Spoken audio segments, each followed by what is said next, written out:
नमस्कार दोस्तों, मैं राघवेंद्र सोलंकी तक्षशिला बुंदेलखंड में एक बार फिर आपका स्वागत करता हूं। आज आपका जो 20 फरवरी की शिफ्टें हैं, इसमें एसएससी जीडी के जो आपके पेपर चल रहे हैं उसकी आपकी फर्स्ट शिफ्ट मिल चुकी है। तो इसके फर्स्ट शिफ्ट के क्वेश्चन देख लेते हैं।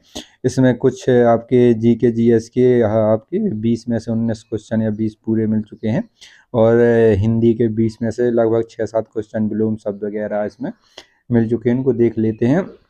और जो भी अभ्यर्थी हमारे चैनल पर पहली बार जुड़ रहा है तो हमारे चैनल को जरूर सब्सक्राइब करें, लाइक करें और इस वीडियो को अपने मित्रों को शेयर जरूर कर दें, क्योंकि जो भी अभ्यर्थियों की आगामी शिफ्टों में होंगे उनको ज़रूर लाभ होगा।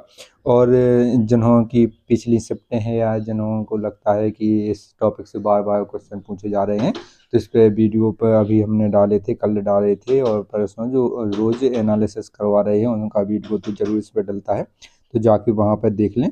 आइए चलते हैं। इसमें ये फर्स्ट शिफ्ट का क्वेश्चन आ जाता है 20 फरवरी का। मोहिनीअट्टम किस राज्य का शास्त्रीय नृत्य है? तो ये केरल का शास्त्रीय नृत्य हो जाएगा। भारत के 8 शास्त्रीय नृत्य हैं। इसमें भारतनाट्यम कहाँ का है? इसमें भारतनाट्यम कहाँ का? तमिलनाडु का हो जाएगा। कथकली केरल का हो जाएगा। कथक ये उत्तर भारत का है। उड़ीसी राज्य का। मणिपुर का। मोहिनीअट्टम भी केरल का हो जाएगा। केरल के 2 शास्त्रीय नृत्य हैं। कुचिपुड़ी आंध्र प्रदेश का, और शास्त्रीय कहाँ का हो जाएगा? ये असम का हो जाएगा। शास्त्रीय महंत शंकर देव ने इसकी शुरुआत की थी। कई बार क्वेश्चन पूछा गया है, आगे भी पूछा जाएगा, तो इनको ध्यान रखना है। आगे चलते हैं। अगला क्वेश्चन आ जाता है 2011 की जनगणना से लगातार क्वेश्चन पूछे जा रहे हैं, और ये इसमें पूछा गया है कि 2011 की जनगणना के अनुसार भारत का जो बाल लिंग अनुपात कितना था? तो 1919 था। पूरे भारत का बाल लिंग अनुपात पूछा गया है, विशेष तौर पे एक राज्य का नहीं पूछा गया है। तो भारत का कितना? 1919 हो जाएगा। साल 2011 की जनगणना में 927 था। कितना? 2001 की जनगणना 927 था, फिर 919 हो गया। इसमें गिरावट आई। अरुणाचल प्रदेश में बाल लिंग अनुपात 972 है अरुणाचल प्रदेश में। और इसके बाद आपका मेघालय में इसमें 970, और हरियाणा में सबसे कम बाल लिंगानुपात था। हरियाणा में प्रति 1000 पुरुषों पर 834 है।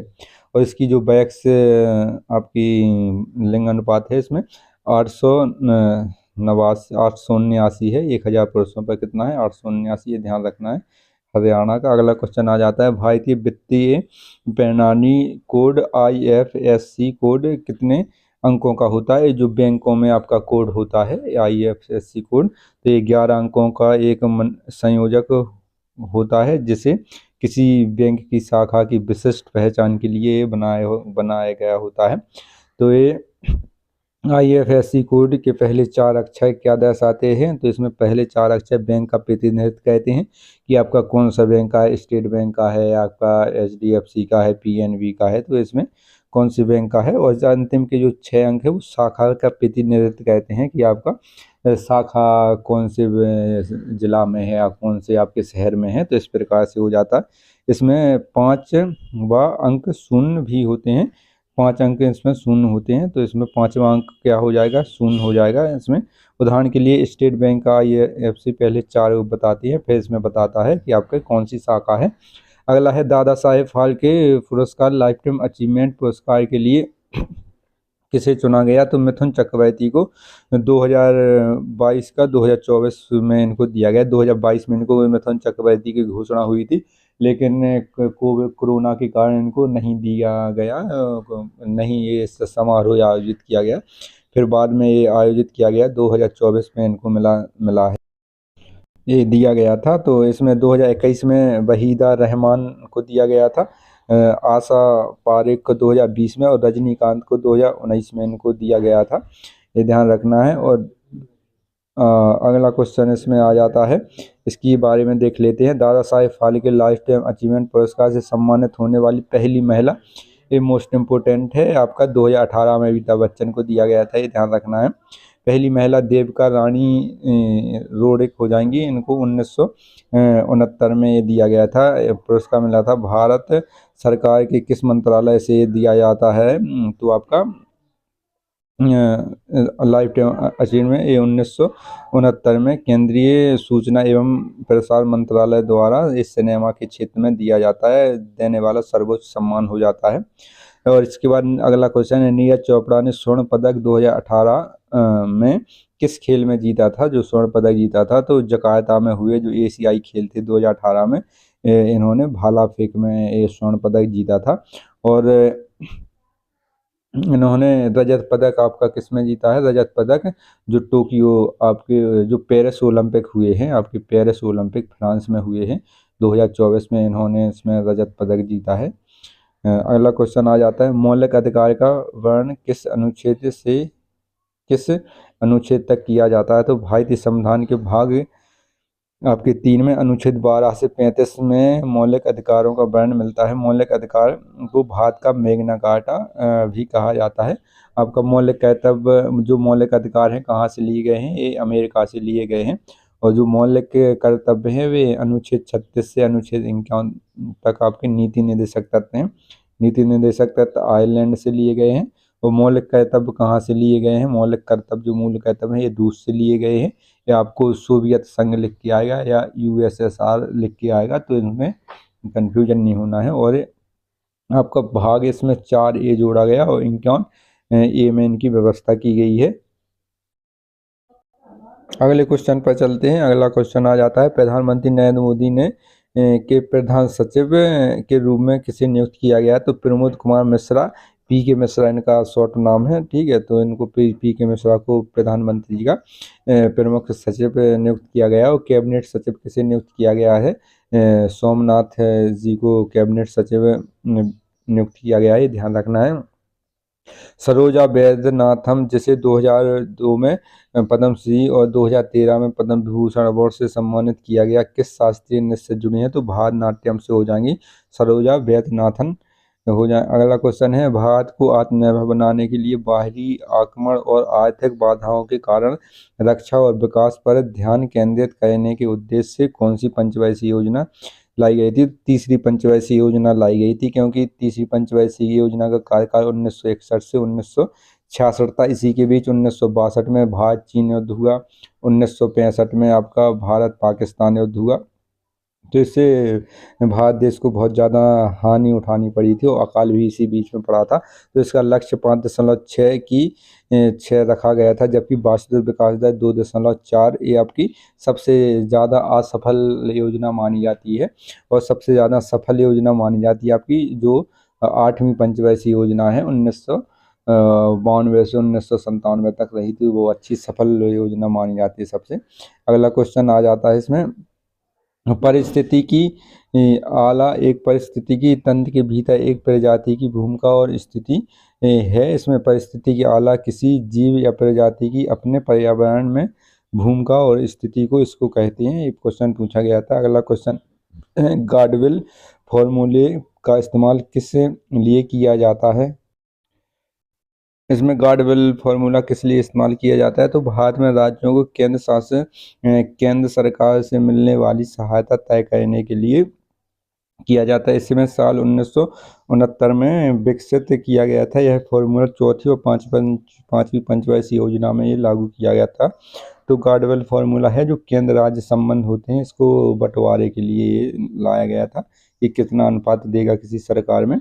इसका अगला क्वेश्चन, आत्मनिर्भर भारत अभियान मिशन कब शुरू किया गया था? इसमें आत्मनिर्भर इस यहाँ से क्वेश्चन पूछे जा रहे हैं। तो 2020 में यह शुरू किया गया था, जिसका उद्देश्य भारत को आत्मनिर्भर बनाना। प्रधानमंत्री नरेंद्र मोदी ने महामारी के समय में देश की सहायता के लिए 20 लाख करोड़ रुपए के आर्थिक पैकेज की घोषणा की थी। आत्मनिर्भर में कि अपने ही धंधे खोलना, अपने ही लघु उद्योग खोलना, अपने ही व्यापार करना, जो कि आप स्वयं आत्मनिर्भर बन सको। अगला क्वेश्चन है इसमें आ जाता है कि सिंधु नदी भारत में कहाँ से प्रवेश करती है? तो सिंधु नदी भारत में लेह के रास्ते प्रवेश करती है। यह नदी तिब्बत के मानसरोवर झील के पास से निकलती है और यह पश्चिम की ओर बहती हुई भारत में प्रवेश करती है। तो आप लोगों ने इसका भारत का नक्शा सब लोगों ने देखा होगा। तो इस प्रकार से ये भारत का नक्शा हो जाता है। तो यहाँ पर आपका मानसरोवर राक्षसताल के पास पड़ता है। तो यहाँ पर सिंधु नदी प्रवेश करती है पश्चिम की ओर बहती हुई, और ये इस साइड पाकिस्तान में होते हुए अरब सागर में गिर जाती है। यहाँ पर सिंधु है, यहाँ पर सिंधु, झेलम, चिनाब, रावी, ब्यास, यहाँ से आपकी सतलज निकलती है राक्षसताल से, ये भी आपकी इसी में मिल जाती है बाद में। तो इसको 5 नदी हैं आपकी, सिंधु, झेलम, चिनाब, ब्यास, रावी, सतलज, ये हो जाएंगी, इनको याद रखना है। आगे चलते हैं अगले क्वेश्चन पर। लंदन में अभिनव भारत का संस्थापक कौन था? तो विनायक दामोदर सावरकर, इनको बी डी सावरकर, इनको बी और डी सावरकर के नाम से ही जाना जाता है। विनायक दामोदर सावरकर ने अभिनव भारत की स्थापना की थी, और कब की थी? 1904 में की थी, और लंदन में की थी। इनके भाई भी इसमें शामिल थे। अगला है मुख्य निर्वाचन आयोग का कार्यकाल कितने वर्ष का होता है? इसमें मुख्य जो इसके पीछे शिफ्ट हुई हैं आपकी 19 तारीख में, मुख्य जो आयोग थे उसका नियुक्ति किसके द्वारा होती है पूछा गया था, और इसके वर्तमान में कौन है ये भी पूछा गया था।